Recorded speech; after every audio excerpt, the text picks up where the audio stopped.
నిన్న చంద్రబాబు నాయుడు గారు జనసేనాని పవన్ కళ్యాణ్‌తో వారి నివాసంలో భేటీ అయిన నేపథ్యంలో ఇరువురి భేటీలో అసలు ఎటువంటి అంశాలు చర్చకొచ్చాయి? ప్రధానంగా సీట్లకు సంబంధించినటువంటి అంశం చర్చకొచ్చిందంటూ కూడా ఒక వార్త బయటకొచ్చిన నేపథ్యంలో అసలు ప్రధానంగా నిన్నటి భేటీలో ఏ అంశాలు చర్చకొచ్చాయి అనే అంశానికి సంబంధించి మనతో మాట్లాడేందుకు జనసేన రాష్ట్ర అధికార ప్రతినిధి, అలాగే మహిళా న్యాయవాది రజనీ గారు మనతో ఉన్నారు. మేడంతో మాట్లాడదాం. మేడం నమస్తే అండి. నమస్తే అండి. మేడం నిన్న చంద్రబాబు నాయుడు గారు, అలాగే పవన్ కళ్యాణ్ గారు భేటీ అయ్యారు. ఈ భేటీలో ప్రధానంగా ఏ అంశాలు చర్చకొచ్చాయి? నిన్న ఒక వార్త బయటకొచ్చింది.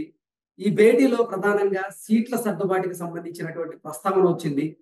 జనసేనాని పవన్ కళ్యాణ్ గారు 25-30 స్థానాల ఆహ్, అంటే అవకాశం ఇవ్వాలని, అలాగే కోరారని, దానికి చంద్రబాబు గారు ఓకే అన్నారంటూ కూడా ఒక వార్త ఇప్పుడు సోషల్ మీడియాలో చక్కర్లు కొడుతున్న నేపథ్యంలో ఏంటి నిజంగా నిన్న వారిద్దరి భేటీలో ఏ అంశాలు ప్రధానంగా చర్చకొచ్చాయి అంటే ఏం చెప్తారు?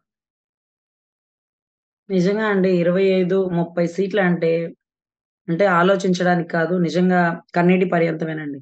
ఎందుకంటే ఇండివిడ్యువల్‌గా ఒకళ్ళ జనసేనాని ముందుకెళ్ళినా 50, 60 సీట్లు ఈజీగా గెలవగలిగే పరిస్థితి ఈస్ట్, వెస్ట్ అక్కడక్కడ కూడా ఉండిందండి. కానీ హ్మ్. ఈరోజు అధినాయకుడు ఎంత తగ్గాడు అంటే ఎక్కడ నెగ్గాలో కాదు, ఎక్కడ తగ్గాలో తెలుసుకున్నవాడు మా నాయకుడు అనిపించిందండి. రాష్ట్ర ప్రజల భవిష్యత్తు కోసం, రాష్ట్ర అభివృద్ధి కోసం తను ఎంత తగ్గుతున్నాడంటే నిజంగా సీట్లు తగ్గిస్తే మాకే కన్నీటి పర్యంతం అయిందంటే, ఈరోజు మరి అధినాయకుడు అసలు, అసలు ఎలా చెప్పగలుగుతాడు? ఎలా రిసీవ్ చేసుకుంటాడు? అంటే చాలా ఎక్స్‌పెక్టేషన్స్‌తో ఉన్నాము. చాలా తక్కువ అని మా మనసుకి మనస్ఫూర్తిగా అనిపిస్తుంది. కానీ ఇక్కడ గెలవడం ముఖ్యం. నిలవడం ముఖ్యం కాదండి. గెలవడం ముఖ్యం. సో, ఈ పోరాటంలో త్యాగాల ఫలితం అంటే గొప్ప త్యాగం చేసేది జనసేన అనే చెప్పుకుంటామండి. ఎందుకంటే ఈరోజు 25 సీట్లు తీసుకొని 30 సీట్లో 25 అంటున్నారు కాబట్టి మీరు 25, 30 సీట్లు తీసుకొని గనక మేము బరిలోకి దిగి పనిచేసి ఈరోజు టీడీపీని గనక గెలిపించి అంటే టీడీపీ జనసేన కూటమిని గనక గెలిపిస్తే పూర్తిగా త్యాగం చేసింది ఇప్పటికి, ఎప్పటికి చరిత్రలో జనసేనగా మిగిలిపోతుంది. ఎందుకంటే మీకు ఆ కెపాసిటీ ఉందా? మీరు గెలవగలరా? మీరు నిలవగలరా? అని కొంతమంది మాట్లాడొచ్చండి. కానీ హ్మ్. ఈసారి గట్టిగా ప్రయత్నం చేస్తున్నాం, పోరాటం చేస్తున్నాం. అందుకు ఈస్ట్, వెస్ట్ అన్ని చోట్ల సిద్ధమైపోయారు. ఆయన అభిమానులు లేకపోతే ఆయనకి సంబంధించినటువంటి ప్రజలు. కానీ ఈ టైంలో తీసుకున్న నిర్ణయానికి బహుశా కట్టుబానిసగా పనిచేస్తాం, కట్టుబడి ఉంటాం అని అధినాయకుడికి మాటిస్తున్నామండి. చూద్దాం అధినాయకుడు ఏ నిర్ణయం తీసుకుంటాడో, ఏ నిర్ణయం తీసుకున్నా మా విలువలు తగ్గనివ్వనన్నాడు. సో, ఖచ్చితంగా ఇది కొంచెం కష్టమైన, కొంచెం అంటే అసలు ఇబ్బందికరంగా ఉన్న కాదు రజనీ గారు. అంటే నిన్నటి భేటీలో ప్రధానంగా అసలు సీట్ల సర్దుబాటుకు సంబంధించినటువంటి అంశమే చర్చకొచ్చింది. ఆ చర్చలో కూడా 25-30 స్థానాలు జనసేనాని పవన్ కళ్యాణ్ గారు ఆశించారని, దానికి చంద్రబాబు గారు ఓకే అని చెప్పారంటూ కూడా ఒక వార్త ఇప్పుడు హల్చల్ చేస్తుంది. ఈ వార్తలో వాస్తవం ఉందా? మీకు ఎటువంటి సమాచారం ఉంది అంటే ఏం చెప్తారు? సార్ మాకింకా ఏ సమాచారం రాలేదు సార్. ఎక్కడ మాకు ప్రెస్ నోట్ రిలీజ్ అవ్వలేదు. మనకిచ్చే సీట్లు ఇవేనని మాకు తెలీదు. ఆయన అడిగినట్టు, ఈయన ఒప్పుకున్నట్టు గూడా ఇంకా ప్రెస్ నోట్ రిలీజ్ అయితే మాకు తెలుస్తది. Anyway whatever it may be అధినాయకుడు ఏ నిర్ణయాన్ని తీసుకుంటే దానికి కట్టుబడి ఉంటాం గాబట్టి, ఆ 25 సీట్ల, 30 సీట్ల అది ఎవరెవరికిస్తారు? ఎక్కడెక్కడిస్తారు? ఎక్కడిచ్చినా పని జేస్తాం. అదే రకంగా టీడీపీలో ఎవరు నుంచున్నా వాళ్ళకి కూడా గంప గుర్తుగా జనసేన ఓట్లు పడతాయి. అదే రకంగా అధినాయకుడు ఒక నిర్ణయం తీసుకున్నాడు. అది ఎంతో ఆలోచించి తీసుకున్నాడు. ఎంతో దూరం వెళ్లి తీసుకున్నాడు. అదే రకంగా రాష్ట్ర భవిష్యత్తు కోసం తీసుకుంటున్నాడు అని భావించి జన సైనికులందరూ దయచేసి త్యాగం చేయాలి. మన భవిష్యత్తును అని కాదు. రాష్ట్ర భవిష్యత్తు కోసం మనం ఒక నిర్ణయం తీసుకున్నాం. ఇక్కడ ఎవరు నిలబడుతున్నారు, ఎవరు గెలుస్తున్నారు అనే దానికంటే ప్రభుత్వాన్ని ఫార్మ్ చేయడం అనేది చాలా ముఖ్యం. వైసీపీ విముక్తి ఆంధ్రప్రదేశ్‌ని తీసుకురావాలన్న మన అధినాయకుడి కోరికను మనం మనస్ఫూర్తిగా తీర్చాలని మనస్ఫూర్తిగా కోరుకుంటున్నాను. ఓకే. రజనీ గారు, నారా లోకేష్ గారి యువగళం పాదయాత్ర ఏదైతే ఉందో అది ముగింపు దశకి వచ్చేసింది. 20వ తేదీన బహిరంగ సభ జరగబోతుంది. ఆ సభకు పవన్ కళ్యాణ్ గారు కూడా ముఖ్య అతిథిగా రాబోతున్నారు. ఏంటి అసల ఈ 2 పార్టీల కూటమి దిశానిర్దేశం ఏ విధంగా ఉండబోతుంది భవిష్యత్తులో? అలాగే నిన్నటి చర్చలో ఉమ్మడి మేనిఫెస్టో గురించి కూడా ప్రస్తావన జరిగిందా అంటే ఏం చెప్తారు? సార్ ఉమ్మడి మేనిఫెస్టో ఇంకా అధినాయకులిద్దరూ కలిసి కొద్దో గొప్పో బయటికి రిలీజ్ చేసినటువంటి పరిస్థితయితే కొంత ఉంది. ఇంకా గూడా కొంత ముందుకు వెళ్తుంది. ఏదైతే యువగళం ముగింపు దాంట్లో అధినాయకుడు పాల్గొంటాడని కొంతమంది, అధినాయకుడు గైర్హాజరవుతున్నారని కొంతమంది.